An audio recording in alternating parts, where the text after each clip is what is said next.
Hello guys, मेरा नाम आदर्श और you are watching Adarsh study. आज इस वीडियो में मैं आप लोग को बताने वाला हूँ NCERT class 8 science chapter 1 the crop and it's management का क्वेश्चन आंसर। वीडियो को लास्ट तक देखिएगा, आपका सारा डाउट क्लियर हो जाने वाले हैं। वीडियो को लाइक और सब्सक्राइब चैनल को कीजिएगा।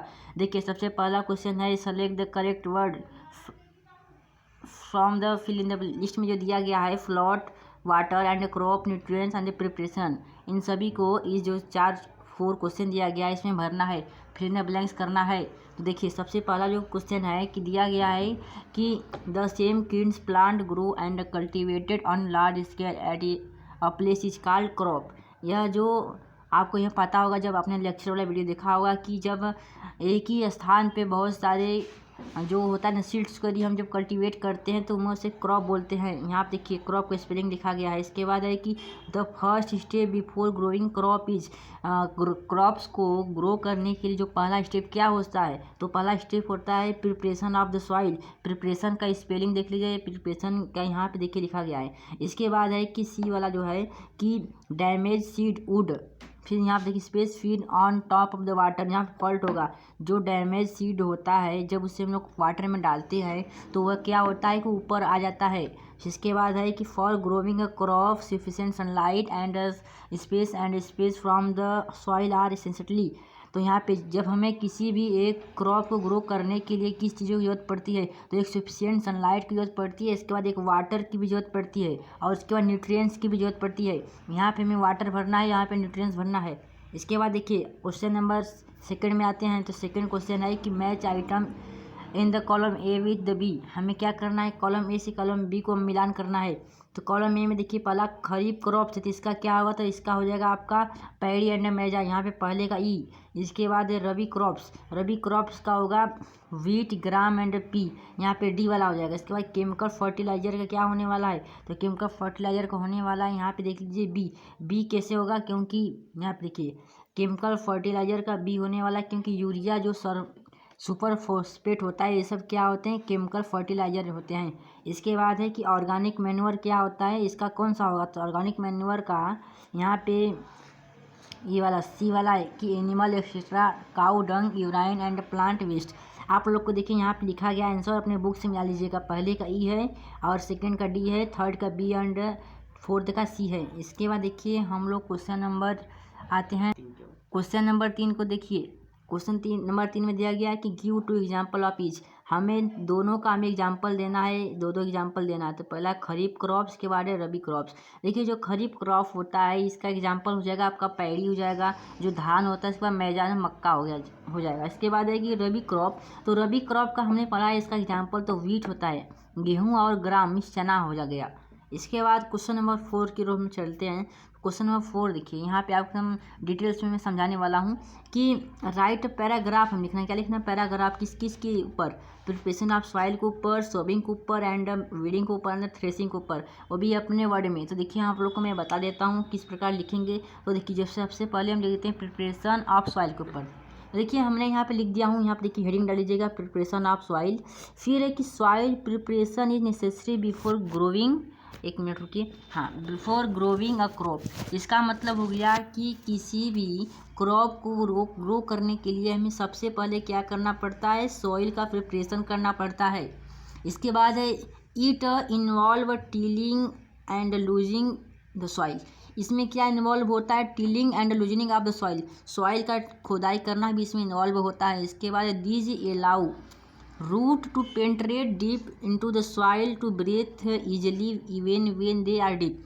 इसका मतलब हो गया कि जब हम लोग प्रिपरेशन ऑफ सॉइल करते हैं, इसमें क्या, जब हम सॉइल को टिलिंग एंड लूजिंग कर देते हैं तो जो रूट हैं, जो हम लोग बीज को डालने वाले हैं, सीड्स बोने वाले हैं, उसको ईजिली ब्रीथ हो पाएगा, आसानी से सांस ले पाएगा, उसमें ऑक्सीजन का मात्रा उससे जा पाएगा। यहाँ पर देखिए आपको लिख दिया गया है, अपना आप लिख सकते हैं यहाँ तक। इसके बाद है कि सोविंग।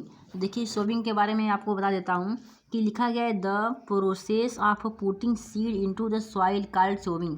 लिखा गया कि वह प्रक्रिया, इसका मतलब होता है वह प्रक्रिया जिससे जो सीड्स को जब हम सॉइल में जब सोव करते हैं, उसमें डालते हैं, तो वही क्या कहलाता है, सोविंग करता है। इसके बाद the tools use traditional for sowing seeds funnel shaped. इसमें क्या होता है इसमें जो टूल्स होता है ट्रेडिशनल मेथड में, तो वह किसका होता है, फ्यूनल शेप्ड का होता है। उसका जो नेम बता देता हूँ आपको, यहाँ पे लिख दीजिएगा। Now days seed drills use करते हैं हम लोग। क्या यूज करते हैं? Seed drills. किस लिए?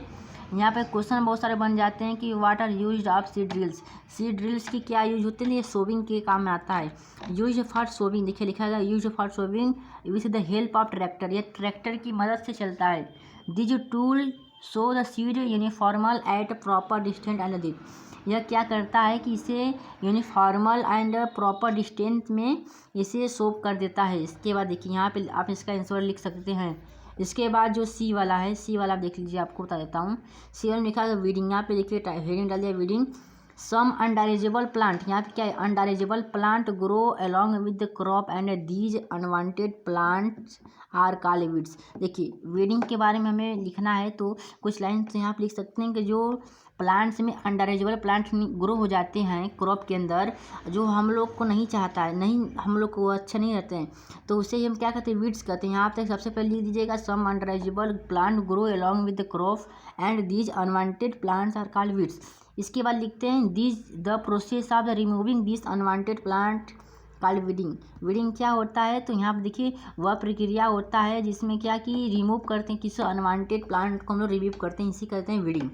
अब नेक्स्ट देखिए, डी वाला था कि थ्रेसिंग के बारे में बताइए कि थ्रेसिंग बारे में हमें लिखना था, तो लिख सकते हैं आप कि the process of separating grain seeds from the chaff is called threshing. इसका मतलब देखिए, इसका मतलब होता है कि वह प्रोसेस जिसमें हम लोग सेपरेट करते हैं, अलग करते हैं ग्रेन सीड को, अनाज को, किससे? चाप से।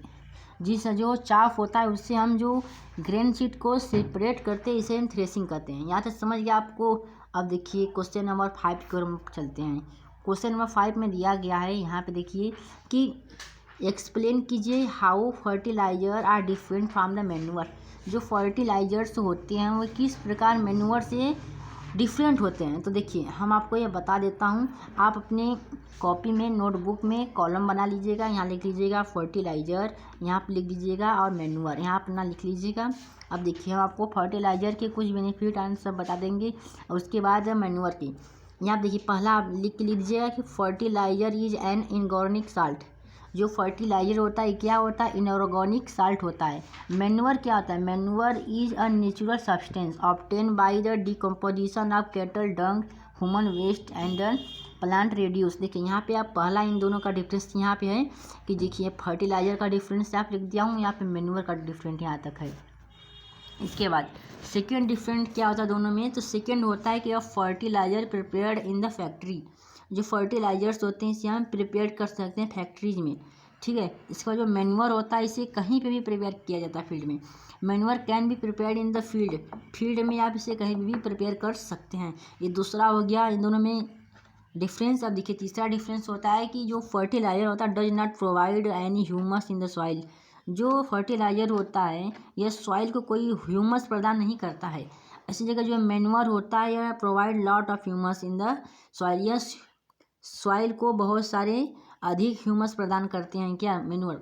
यहाँ थ्री आपको बता दें डिफरेंट। एंड फोर्थ डिफरेंट होता है कि fertiliser are very rich. Fertiliser में बहुत अधिक रिच होता है। किसमें? कैसा होता है? लाइक नाइट्रोजन का होता है, फास्फोरस का होता है एंड पोटेशियम का होता है। लेकिन जो चौथा जो मैन्यूअर के लिए क्या है कि manure is relative less rich in the plant nutrients. जो मैन्यूअर होता है इसमें इसके फर्टिलाइजर के अकॉर्डिंग कम रिच प्राप्त दे पाता है, न्यूट्रिएंट्स दे पाता है किसको? प्लांट्स को। अब देखिए क्वेश्चन नंबर 6 की ओर हम बढ़ते हैं। तो देखिए क्वेश्चन नंबर 6 को आपको बताता हूँ। यहाँ पे लिखा गया था कि व्हाट इज इरिगेशन। इरिगेशन क्या होता है? Describe two method of the irrigation. हमें दो मेथड बताइए इरिगेशन के जिससे कंजर्वेशन ऑफ वाटर का कंजर्वेशन किया जा सके। तो आपको बता रहा हूँ सबसे पहले देखिए आपको आंसर किस प्रकार लिखना है। एकदम आप करेक्ट आंसर आपको बता रहा हूँ कि द आर्टिफिशियल मेथड। देखिए artificial method of watering plant for assisting in their growth is called irrigation. Irrigation क्या होता है कि वो आर्टिफिशियल मेथड होता है जिससे क्या होता है कि हम पौधों को वाटरिंग करते हैं, यानी पौधों को हम पानी देते हैं फॉर किसी उसके जल्दी से ग्रोथ के लिए, for efficient growth is called irrigation. Irrigation समझ में आ गया। इसके बाद देखिए कि the main source of irrigation are well. जो इरिगेशन होता है इसका मेन सोर्स क्या होता है? इसका मेन सोर्स होता है वेल होता है, यानी कुएँ भी होते हैं, तालाब से होते हैं, उसे ट्यूबवेल्स होते हैं, पॉन्ड होते हैं, लेक्स होते हैं, रिवर्स होते हैं, ये सब क्या है इसके मेन सोर्स होते हैं। बट हमसे यहाँ पूछा गया है कि हमें वे 2 मेथड्स बताइए जिसमें क्या हो कि कंजर्वेशन ऑफ वाटर, कंजर्व कर सकें वाटर को इरिगेशन के लिए। तो देखिए हम पहले लिख दीजिएगा हेडिंग डाल के कि 2 method of the conservation of water are. यहाँ पे देख लीजिए, फिर लिखिएगा पहला जो होता है इसे हम बोलते हैं स्प्रिंकल इरिगेशन सिस्टम। पहला क्या होगा? Sprinkle irrigation system. सेकेंड वाला होता है कि ड्रिप इरिगेशन सिस्टम होता है। सेकेंड होता है ड्रिप इरिगेशन सिस्टम। अब इन सब का हम डिफिनेशन से आपको बताता हूँ। इसका क्या है, स्प्रिंकल इरिगेशन सिस्टम के क्या बेनिफिट होते हैं। तो देखिए, these irrigation system has an arrangement, इसके पास एक अरेंजमेंट होता है किसका? Of vertical pipe. यहाँ पे इसके पास वर्टिकल पाइप होते हैं और with rotating nozzles on the top. इसका मतलब हो गया कि जो स्प्रिंकलर सिस्टम होता है इरिगेशन का, इसके पास अपना अरेंजमेंट होता है कि एक वर्टिकल पाइप होते हैं और विथ रोटेटिंग नोजल्स उस पर रोटेट के साथ लगा होता है टॉप पे। It is a more useful uneven and sandy land where sufficient water is not available.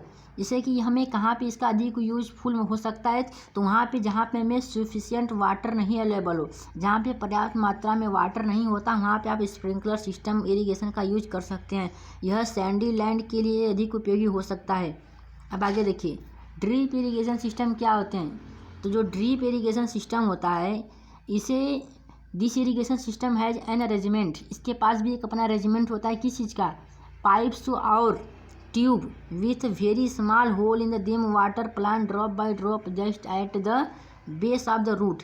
देखिए, इसका कहने का अर्थ है कि जो ड्रिप इरिगेशन सिस्टम होता है यह वाटरिंग किस प्रकार करता है, यह ड्रॉप बाय ड्रॉप वाटरिंग करता है, सिर्फ एक बूंद बूंद पानी गिराता है, वो भी जो प्लांट्स होते हैं उसके रूट पे, उसके बेस रूट पे गिराता है। इट इज़ ए वेरी इफेंशियल as water is not wasted all. इसके मदद से आप जो होता है ना वाटर का कंजर्वेशन किया जा सकता है, वाटर वेस्टेड में नहीं जाता है। यहाँ तक आप लोग स्वयं आ गए। देखिए इसका आंसर है, आप इसे लिख सकते हैं। इसके बाद देखिए क्वेश्चन नंबर 7 की ओर चलता हूँ। तो क्वेश्चन नंबर 7 पे आपको बता दे रहा हूँ कि if wheat is so in the kharif season what would happen discuss. यह क्वेश्चन बहुत ही इंपॉर्टेंट होता है, यह एग्जाम में भी पूछ लिया जाता है कि यदि हम जो वीट है इसे खरीफ सीजन में बोया जाए तो क्या होगा। जो वीट होता है ये तो रबी सीजन का होता है, यह रबी सीजन का होता है। यदि हम इसे खरीफ सीजन में बो दें तो क्या होगा। तो देखिए व्हाट हैपन डिस्कस करना है, तो आप इसका आंसर लिख सकते हैं। तो देखिए आंसर में लिख दिया हूँ कि wheat crop is sow from November December to March April. It is grown in the winter and require less water. इसका मतलब होता है कि जो वीट होता है, वीट क्रॉप्स होता है, इसे हम नवंबर टू दिसंबर से लेके मार्च टू अप्रैल तक इसका सोइंग किया जाता है, इससे बुनाई मतलब खेतों में छिड़का जाता है। इसके बाद इट ग्रो इन विंटर, यह विंटर सीजन में जाके इसका ग्रोन हो जाता है। एंड रिक्वायर्ड लेस वाटर, यह कम पानी इसको चाहता है वीट को।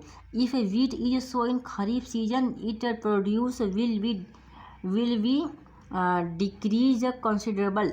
यहाँ देखिए if wheat is so in the kharif season, यदि हम जो वीट है इसे हम खरीफ सीजन में यदि इसको हम प्रोडक्शन करेंगे इसका, तो क्या होगा, यह बहुत ही कम मात्रा में गेहूँ हमें प्राप्त करेगा।